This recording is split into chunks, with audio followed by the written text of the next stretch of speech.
शादी के कई सालों बाद भी राखी को बच्चा नहीं हुआ तो वह डॉक्टरों के पास जाने के बजाय तांत्रिकों के यहाँ चक्कर लगाने लगी। तांत्रिकों ने उसे जो सलाह दी उससे मां बनने के बजाय वह जेल पहुंच गई।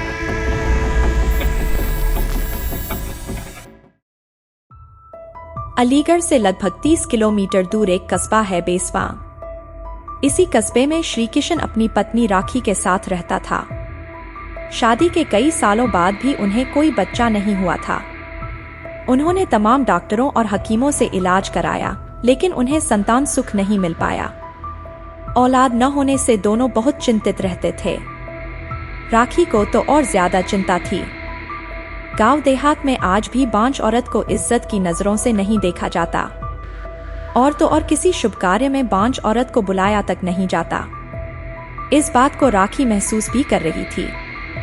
इससे वह खुद को अपमानित तो समझती ही थी, मन ही मन घुटती भी रहती थी।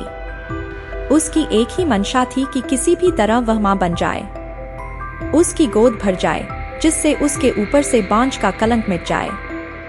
इसके लिए वह फकीरों और तांत्रिकों के पास भी चक्कर लगाती रहती थी, पर नतीजा कुछ नहीं निकल रहा था। श्री किशन का एक बड़ा भाई था धर्म सिंह, जो उसके साथ ही रहता था और अविवाहित था। वह कस्बे के ही श्मशान में जाकर तांत्रिक क्रियाएं करता रहता था। एक दिन राखी गुमसुम बैठी थी। श्री किशन ने जब उससे वजह पूछी तो उसकी आंखों से आंसू टपकने लगे। पति ने उसे ढांढस बंधाया तो वह बोली, पता नहीं हमारी मुराद कब पूरी होगी, कब तक हम यह दंश सहते रहेंगे। राखी, हमने अपना इलाज भी कराया और इधर उधर भी दिखाया, इसके बावजूद भी तुम मां नहीं बन सकी तो इसमें तुम्हारा क्या दोष है? हम लोग कोशिश तो कर ही रहे हैं, श्री किशन ने समझाया।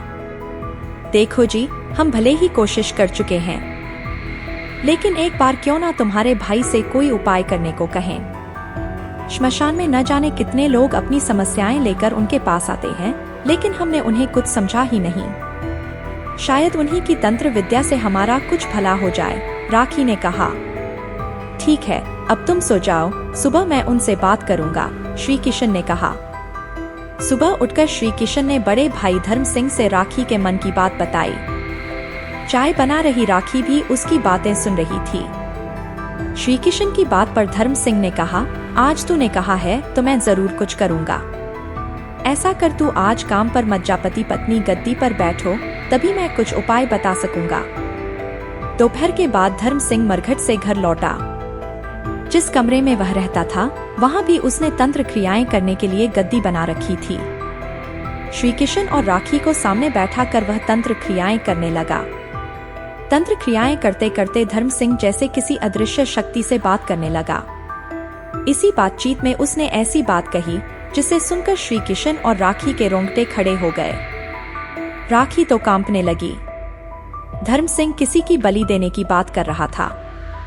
बातें खत्म हुई तो श्री किशन ने अपने भाई से पूछा, भैया बलि का काम तो बड़ा मुश्किल है, फिर आपने बलि देने का वादा क्यों कर लिया? तू चुप रहा, तू नादान है। जिस बच्चे की बलि देनी है, ऊपर वाले ने उस बच्चे पर बलि का नाम लिखकर इस दुनिया में भेजा है, धर्म सिंह ने उसे समझाते हुए कहा। बलि देने वाला वह बच्चा कौन है, यह कैसे पता चले? श्री किशन ने शंका व्यक्त की। इसकी चिंता तू मत कर, जब तेरी पत्नी पूजा के समय बैठी होगी वह खुद ब खुद हमें बताएगी, धर्म सिंह ने धूर्त हंसी हंसते हुए कहा। किसकी बलि देनी है भला, यह मुझे कौन बताएगा? राखी ने पूछा। तुझे वही बताएगा जो अभी मुझसे बातें कर रहा था। वह तुझे नाम भी बताएगा और पता भी, धर्म सिंह ने कहा। फिर यहाँ तक उस बच्चे को लेकर कौन आएगा? श्री किशन ने पूछा। वह खुद इसकी गोद में आ जाएगा, कहकर धर्म सिंह ने दोनों को वहां से हटा दिया। 2 से 3 दिन बाद राखी ने अपने जेठ से पूछा, भाई साहब, पूजा वगैरह करने में अभी कितने दिन लगेंगे? राखी, एक बात है जो मैं तुमसे नहीं कह पा रहा हूँ। आखिर किस मुंह से कहूँ? धर्म सिंह ने कहा। कोई खास बात है जो तुम इतना हिचक रहे हो? राखी ने पूछा। हाँ, खास ही है, उसने कहा। तो बता दो, मैं भला कोई बाहरी थोड़े ही हूँ जो बुरा मान जाऊंगी। बता दो, क्या बात है? राखी ने पूछा। दरअसल बात यह है कि बलि से पूर्व कुछ तंत्र क्रियाएं करनी पड़ेंगी। उस वक्त तुझे गद्दी पर निर्वस्त्र होकर बैठना होगा, धर्म सिंह ने कहा। तो क्या हुआ? अपनी गोद भरने के लिए मैं कुछ भी करने को तैयार हूँ। देर मत करो, जल्द पूजा की तैयारी करो। राखी अपने जेठ का स्वभाव पहले से ही जानती थी। वह निहायत ही शरीफ इंसान था। शुरू से ही औरत जाति से परहेज रखता था। श्री किशन की गैरहाजिरी में एक दिन धर्म सिंह ने अनुष्ठान शुरू किया। उसने तंत्र क्रियाएं शुरू की। सामने बैठी राखी ने एक एक करके सारे कपड़े उतार दिए। निर्वस्त्र बैठी राखी धर्म सिंह के कहे अनुसार हवन में आहुतियां देने लगी। उसी बीच धर्म सिंह ने जैसे ही शराब की शीशी खोलकर हवन कुंड में जल रही अग्नि पर डाली, राखी बैठे बैठे ही झूमने लगी। तंत्र क्रिया करने वाले धर्म सिंह ने पूछा, अब बता क्या नजर आ रहा है? इसी के साथ शराब की कुछ बूंदें आग में डाली। तभी राखी ने कहा, यह तो मोहिनी है, विनोद की बेटी। कहाँ है? धर्म सिंह ने पूछा। यह आ गई मेरी गोद में। राखी के दोनों हाथ ऐसे उठे जैसे उसकी गोद में कोई बच्चा आ गया हो। उसने आगे कहा, लो, दे दो इसकी बलि। ठीक है, तेरी मनोकामना शीघ्र ही पूरी होगी, कहकर धर्म सिंह ने पानी के छींटे राखी पर फेंके। छींटे पड़ते ही राखी होश में ऐसे आ गई जैसे नींद से जागी हो। वह उठी और सारे कपड़े समेटकर तेजी से दूसरे कमरे में भाग गई। श्री किशन के घर के पास ही विनोद रहता था। उसके परिवार में 3 बेटे और 1 बेटी मोहिनी थी। 23 अक्टूबर को 2 साल की मोहिनी घर के बाहर खेल रही थी। थोड़ी देर बाद उसकी मां सीमा को उसका ख्याल आया तो वह उसे लेने बाहर आई, लेकिन मोहिनी कहीं दिखाई नहीं दी। उसने बच्चों से मोहिनी के बारे में पूछा। बच्चों ने कहा कि वह अभी तो यहीं खेल रही थी। सीमा ने उसे आसपास देखा, लेकिन वह कहीं दिखाई नहीं दी।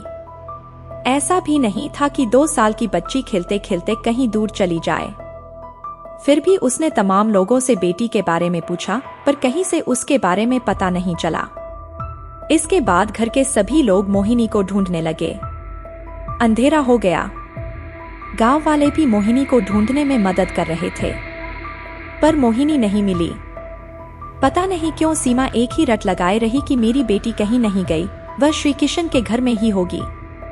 सीमा की इस रट पर दूसरे दिन सुबह मोहल्ले वालों ने धर्म सिंह से कहा कि जब सीमा कह रही है तो वह उस अपने घर में ढूंढे दे। श्री किशन और धर्म सिंह ने साफ कहा कि उसके घर में कोई भी नहीं घुस सकता। गांव वालों की समझ में नहीं आ रहा था कि इन दोनों भाइयों को अपने घर की तलाशी देने में क्यों ऐतराज है। घर की चौखट पर खड़ी राखी की घबराहट देखकर कुछ लोगों को शक हुआ कि कुछ गड़बड़ जरूर है। उसी दौरान किसी ने पुलिस को इसकी सूचना दे दी थी। पुलिस टीम को बच्ची के गायब होने की जानकारी मिली तो वह पुलिस बल के साथ बेसवा जा पहुंचे। धर्म सिंह के घर के बाहर खड़े मोहल्ले के लोगों ने विनोद की बच्ची के कल से गायब होने की बात उन्हें बताने के साथ उनसे यह भी कहा कि श्री किशन घर की तलाशी नहीं लेने दे रहा है। पुलिस टीम कुछ लोगों के साथ श्री किशन के घर में घुस गए। तलाशी ली गई तो जीने के नीचे कबाड़ में मासूम मोहिनी की लाश मिल गई। मोहिनी के शरीर से निकला खून सूख चुका था। उसकी जीभ पर चीरा लगा हुआ था। इसके अलावा उसके पूरे शरीर पर राख मली हुई थी। इस सब से साफ लग रहा था कि उसकी बलि दी गई थी। लोगों का शक सही निकला। इसके बाद नाराज मोहल्ले वालों ने धर्म सिंह, श्री किशन और राखी की पिटाई शुरू कर दी। पुलिस ने किसी तरह तीनों को भीड़ के चंगुल से छुड़ाकर अपने कब्जे में लिया। पुलिस ने धर्म सिंह, श्री किशन और राखी से पूछताछ की तो पता चला कि बलि देने के लिए राखी ने ही मोहिनी का घर के बाहर से अपहरण किया था। अपहरण करके उसने उसे जेठ धर्म सिंह को सौंप दिया था। उसके बाद तंत्र क्रियाएं करते समय धर्म सिंह ने ही उस मासूम बच्ची की गर्दन व जीभ काटकर खून तंत्र क्रिया में चढ़ाया था। बच्ची के मरने के बाद उन्होंने लाश जीने के नीचे रखे कबाड़ में छिपा दी थी। जब मोहिनी को उसके घर वाले और कस्बे वाले ढूंढने लगे तो धर्म सिंह व श्री किशन घबरा गए। वह उसकी लाश को कहीं ठिकाने लगाने का मौका ढूंढ रहे थे। अगली रात में शायद वह ऐसा करते, लेकिन उसके पहले ही पुलिस उनके यहाँ पहुँच गई। इस घटना से यही लगता है कि इतनी तरक्की के बावजूद गांवों में आज भी शिक्षा का इतना प्रचार प्रसार नहीं हुआ है जिससे लोगों की रूढ़िवादी सोच में बदलाव आ सके। राखी और उसके घर वालों ने संतान की चाह में जो अपराध किया है, उससे वे तीनों जेल की सलाखों के पीछे पहुंच गए हैं।